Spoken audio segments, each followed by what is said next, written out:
Good morning, everybody. Welcome to a beautiful new day. It's a gorgeous Wednesday here in the Enchanted Forest at the School of Sacred Studies here in Lowell, Michigan. And I am so happy because this morning, one of my dearest friends, I would say that she is one of my sisters in that deep spiritual soul way of using that term, Amantha Murphy from Killarney, Ireland, who will be here in March for Shamanic Priestessing. But that's only a little bit about who Amantha Murphy is.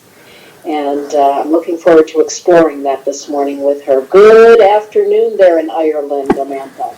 Good morning to you, Denise, and it's a beautiful day here. The sun is shining and spring is arriving. The birds are singing, the daffodils are coming out, and the grass is green.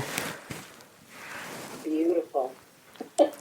As you were describing that, I can see in my mind's eye that portion of Ireland that we explore each time I bring a group there to Ireland, and it is breathtaking. The other day, I was describing to Laura Smith, who you know, I said, in all of the years that I've been taking groups of people around the world, the experience with Amantha is at the very top of everything because it's so rich, it's so deep, it's so fertile, and it's life-changing for body, mind, emotions, and spirit. But that's really kind of the business you're in, isn't it? And I'd like to talk for just a moment, Amantha, about who you are and the lineage of your women. Yes. If you would mind. Sure, of course. So I grew up spending my summers here where I live now with my grandmother, who was a local midwife and healer in the area. And she was 4'2". My mother was 4'6", so she was definitely one of the little people. And when we spent every summer with her, she would take us out onto the land, and we would attune with the land. We'd talk to the stone people, and we'd talk to the fairies, and they were always part of our life. So making bread over the fire, we always had to put out some sour cream beforehand and put out the first break of the bread for the fairies. Otherwise, the bread wouldn't be good. And so when we went to visit the fairies, we'd take gifts for them. And so my life was filled with that as a child. How beautiful. What a wonderful way to grow up. And I'm curious, with your own grandchildren and your children, did you also bring that into their lives as they were growing up? I did. I did. No, I did. And they have many a story to tell you. I can imagine. They have many a story to tell because of it. But no, I did. To me, magic is very important in children's lives. It helps them to move beyond what is accepted or recognized or put upon them, So yes, there was a lot of magic in their lives growing up. And I remember with my third and fourth child, actually taking them somewhere. Crystal was 6 and Kieran was 4, and I took them to a place that was rich in the fairies because she had asked me what a fairy looked like. And as they stood there, they saw the fairies. The fairies came over to them, and my husband at the time, Christopher, was standing on the other side, and when I looked up, he was crying because he'd actually never seen a fairy before. Wow. Yeah, so I did. I brought them all up in the magic, and in a way it was great, and in another way they found it a little difficult because they had to integrate in a life where most children and indeed adults didn't partake of that, Astounding. And here in this day and time, in this day and age, people so deeply want to believe in the magic. They want to believe in something beyond what's physically present.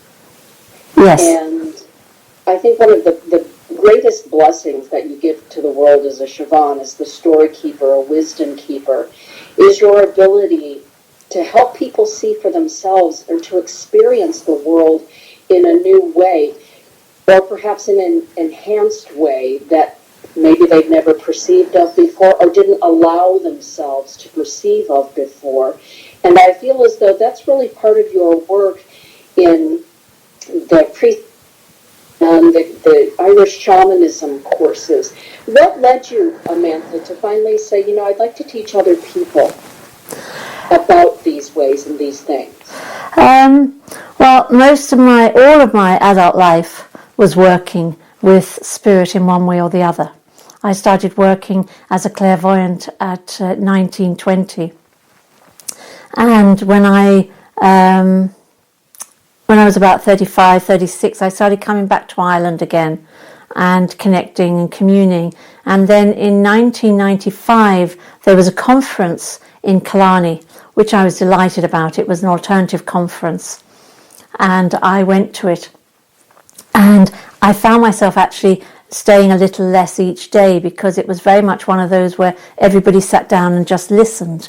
There was no audience participation, really. And talking to one of the women there, one of the American women, she asked me if I had ever seen fairies, and I said I had. And suddenly there was a group of women around me asking me would I take them to these places where they could see fairies. And I didn't quite know what to do. I panicked, and so I ran off to the bathroom, and I sat in the bathroom and I said to Spirit, what am I meant to do? And Spirit said, bring them in pilgrimage. So I went back to these women and I said, I will take you tomorrow, but we have to prepare first. We have to attune, we have to let go of what we're carrying so that we are open enough to be able to move to that space betwixt and between. And so that's what I did, and that was my very first pilgrimage. And I've been blessed to be a participant in, actually somebody who brought a group of people last year, and we are going again this year. I'm really happy about that, and as far as I'm concerned, if it were an annual event, if Amantha would continue to have me and my friends from the States, it would be something that we would do each and every year. Because I believe that when people say, they ask me the question, Amantha, so what is it, Dana, about taking a trip to Ireland and having Amantha be the hostess versus traveling to Ireland? And the way I always explain it is that Amantha knows every single farmer, every single merchant, every single artisan. And she simply makes a phone call and says, I'd like to bring a group to the stones, or I'd like to bring a group to the sacred area. And it's as though your ancestors have an agreement with those of us with Celtic ancestry, Irish ancestry, that the time would come where we would be allowed to go back to those places with our ancestors in tow and in our blood and in our bones, and that you agreed to be the gatekeeper that would allow us to go back to those places, all of us, with all of who we are. How does it feel when I say that to you? It feels beautiful, and I thank you for that. That's lovely, lovely words. For me, Ireland is very much a place where the veil is thin. There are many, many places here, more than there is not, where the veil is thin. And it's very easy to move betwixt and between because of that. When you move into the sacred space, so you are not bringing yourself, you are not imposing yourself onto this place, onto this space, into this stone circle or megalithic tomb, but you are actually opening yourself and allowing yourself to be present, to ask permission, to move within, and to go then into that space of their space, the stone people's space. You have a very, very different experience. And to think of myself as a gatekeeper, that's lovely. Thank you. That's very nice. One of the things I've found over the years, because it's been, over 25 years now, is that many people come back unbeknownst to themselves, carrying their ancestors within them. Ancestors who left here not because they wanted to, but because they had to. Because of the famines, because of the wars, the droughts. And many of them knew, most of them knew, they would never come back again. They would never see this Emerald Isle again. And there was a great pain, a great ache in that. And that pain, that ache, actually has moved down through the generations. And so when many people come back and they walk on the land and they attune to these sacred sites and these sacred spaces again, they actually realize that they're actually bringing their ancestors home. It definitely felt that way for me.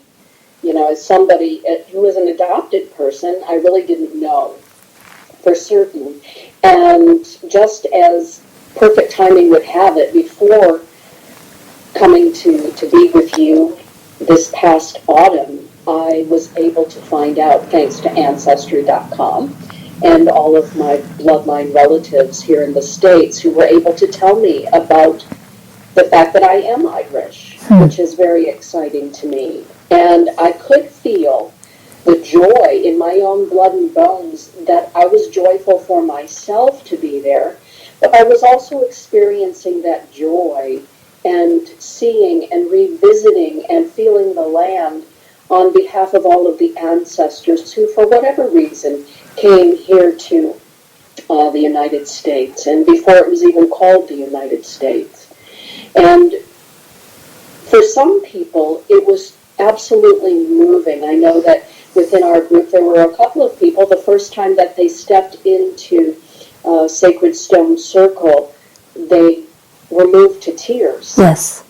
Because I feel as though even the stones within the sacred circles were saying, welcome home. Yes. Welcome back. Yes.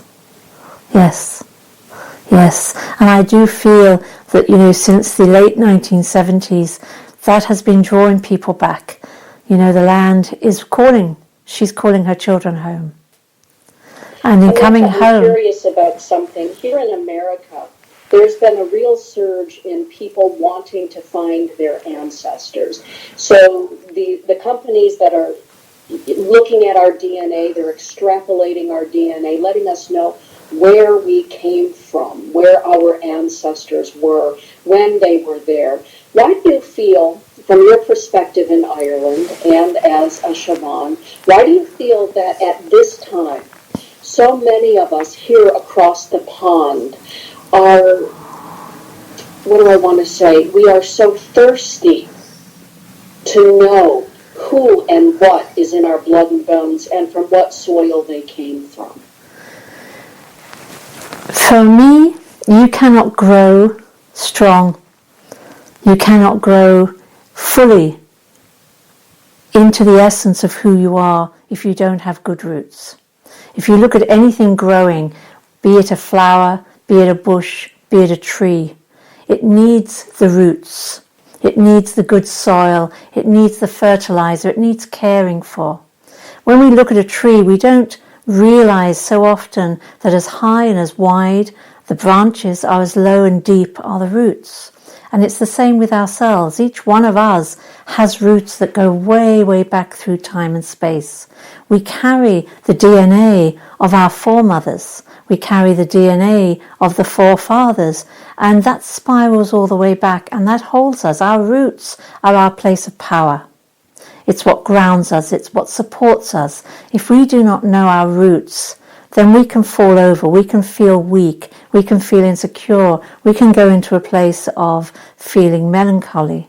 The old people here in Ireland, the first thing they would do when they would meet you is they would ask, who were you? Who are you? Who are your people? Because it was important to know who you were. It's important to know who you are. And up until the advent really of television in Ireland, which was mainly around the 1970s onwards, in the countryside anyway, before that we all carry names of our ancestors.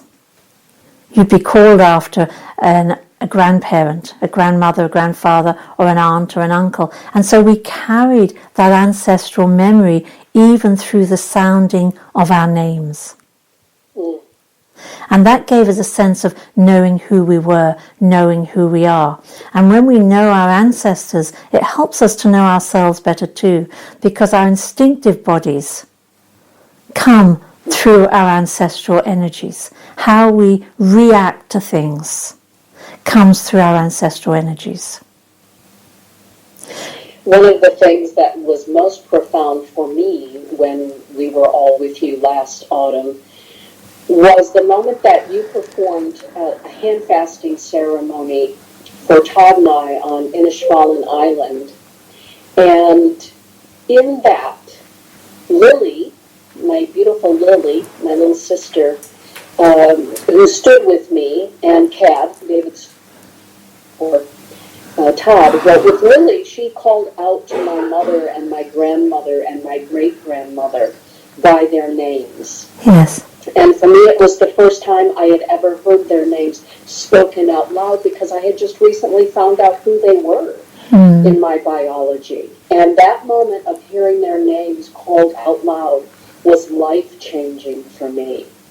And I believe that I felt even more deeply what it means to know about your roots, exactly what you were saying, because I felt as though my ancestors came in from all directions at that point, and we're celebrating the relearning. Here in the West, I feel as though we have forgotten. Sometimes I feel as though consciously it was forgotten at Ellis Island, and other times just through the course of time and wanting to become an American, yes. we let our roots go. Yes. And now there's a movement to rekindle that. Yes. And the spirituality or the pathways of our forefathers and foremothers.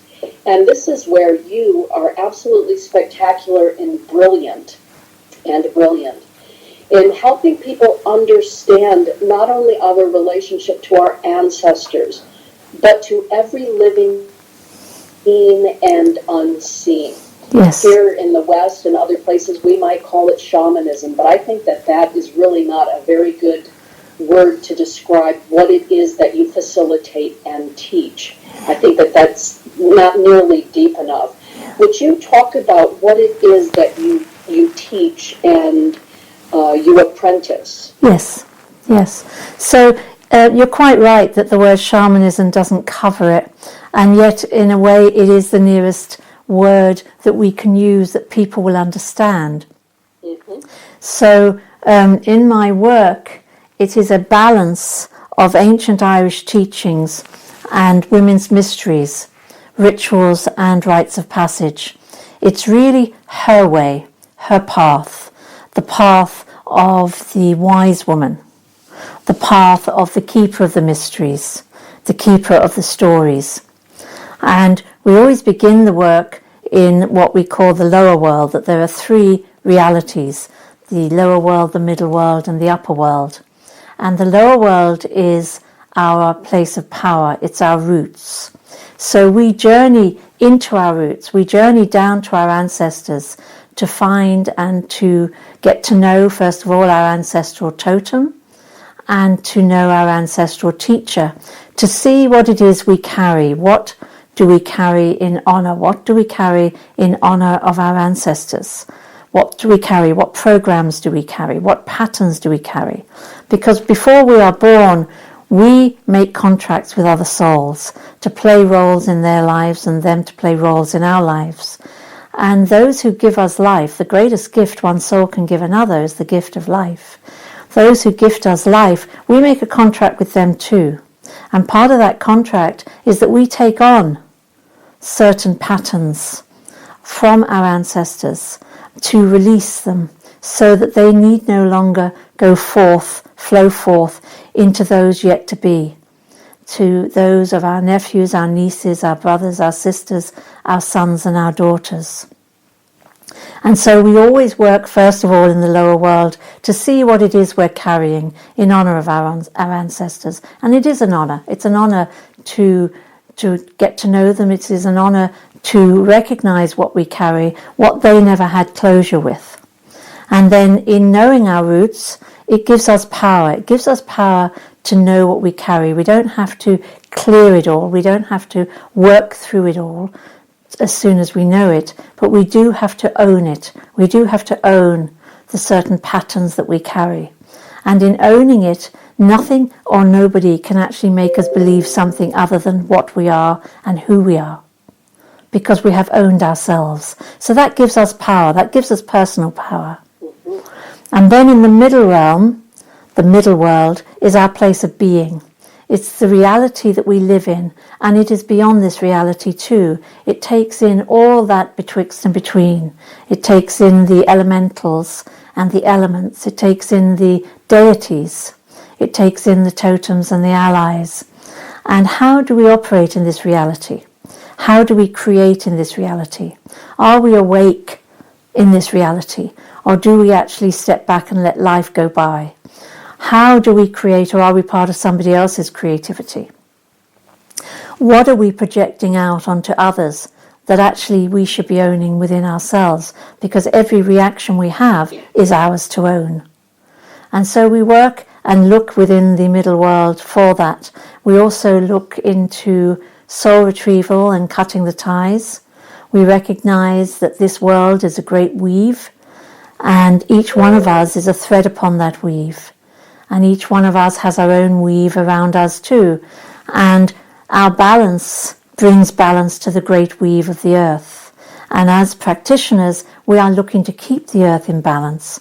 And so one of the ways that we assist the earth is to work with people in assisting them in finding their balance. For when a person is at balance, their weave, which is a thread on the great weave, actually helps the whole of the weave to flow and to grow and to continue to manifest and to be vibrant with life force. And so then we move into the upper world, which is the place of spirit. And each one of those levels we have our own personal totems and helpers. And in the spirit realm we have our own totem again, which is our spirit helper. You might want to call it a guide or a gatekeeper. And we connect with them. We learn how to be an open vessel for that.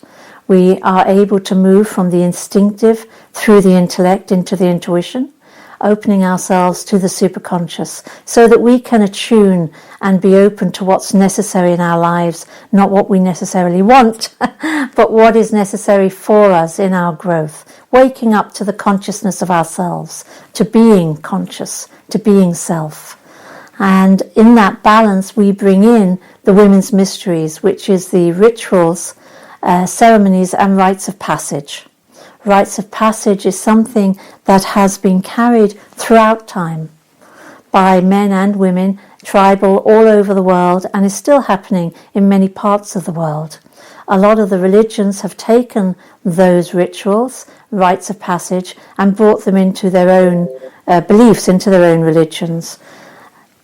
But we now look at these, and we have many that we will work with, ones that are archetypical to everybody, such as birth, first blood, hand fasting, marriage, last blood, croning, death, and then there are many others around that as well. And it's very much recognizing things that are happening in our lives that are special, that we can make into the sacred.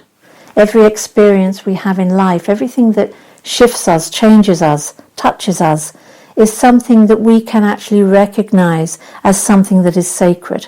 And so we can have a ritual around that. Rituals are normally a time of sacredness that we can have with ourselves, or we can have others do it with us, and we have those that will bear witness, even if it's one person to bear witness. And a ceremony is normally done within a community. So a ceremony, for example, like hand fasting, celebration of life, which is death, naming ceremonies, these would often be something that would be done within a ceremony, within a community. It's a time when it brings the community together, you know. And in Ireland, especially hand fasting, it would bring the tribes together. Because you often would have two people maybe from different tribes coming together. It could be the O'Flahertys and the O'Dohertys, and you have one of each marrying. And so you're bringing those two tribes together, and there would be peace between them, because these two people will be taking a commitment to be with and for each other, and with and for their families. So it was a way of integrating people as well. That's beautiful. It was a life-changing day and experience for both Todd and I that day. in that beautiful ceremony. Amantha, you're coming here to the School of Sacred Studies in Michigan. Yes. March 28th and 29th. And you will be facilitating Shamanic Priestessing. I will. And we still have a few openings left for that wonderful opportunity. Would you explain for a moment, for those that are listening, what that is and what the experience will be like? Yes. For me, Shamanic Priestessing is very much holding space, holding the chalice. We, as women, carry the chalice. We carry the energy of the Magdalene. We carry that essence of power and passion and grace within us, and holding that chalice to allow others to drink from. And to do that, we have to be very aware of allowing ourselves to drink from it first. Allowing ourselves to be in that place of balance within ourselves so that we can allow this energy to flow through us rather than from us. And so we are priestessing each other. We are holding this sacred space with each other. We are also looking at the rites of passage and working with the rites of passage. And we are also recognizing our roles as priestessing the earth in her time of transition, of what is happening in today's world. Beautiful. I'm excited. For those of you that are listening and you're wondering, how do I register for that? Where do I find out more? Well, it's really very easy. If you go to schoolofsacredstudies.com, you will see right there a list of classes that are coming up. And also Amantha, if you'd like to learn more about Amantha, she has a beautiful website called CelticSoulJourneys.com. And you can learn more about her. There are some beautiful videos where you can see her loveliness and hear her speaking more about all of everything that we've discussed this morning. But we invite you to come to the School of Sacred Studies and participate in Shamanic Priestessing. Some people have asked me, is there a prerequisite to coming to your weekend? No. Just come in openness and with love. Beautiful. It's a sacred space, Denise. It's a sacred space where we really hold each other and we hold each other's stories. And nothing is carried out of that space. We hold with honor and sacredness another person's story, but it's not our story to carry forth, nor to share with anyone else. And so it's very important for people to realize that, to recognize that, so that they can feel held, they can feel honored as we hold each other. Mm-hmm. And as somebody who has experienced many trainings with Amantha in the Irish shamanic apprenticeships with Amantha, and spending time with her both here in my home and in her home in Ireland, my ancestral home in Ireland, it is something that is so life-enhancing and life-changing. I think that we discover more about ourselves in the weekends or the days that we spend with one another that really does help us become confident in who we are, and more than confident, I would say strengthens us as these spiritual beings having a human experience. The strength that's gathered in coming to know who we are and that we're not alone, that the ancestors and our allies in the seen and unseen worlds are very much part of our daily life and existence. And Amantha has a beautiful way of helping us to see it and to feel it, to understand it, and more importantly, to know that it is real. So please do visit schoolofsacredstudies.com. Have a look at what will be going on. We welcome you.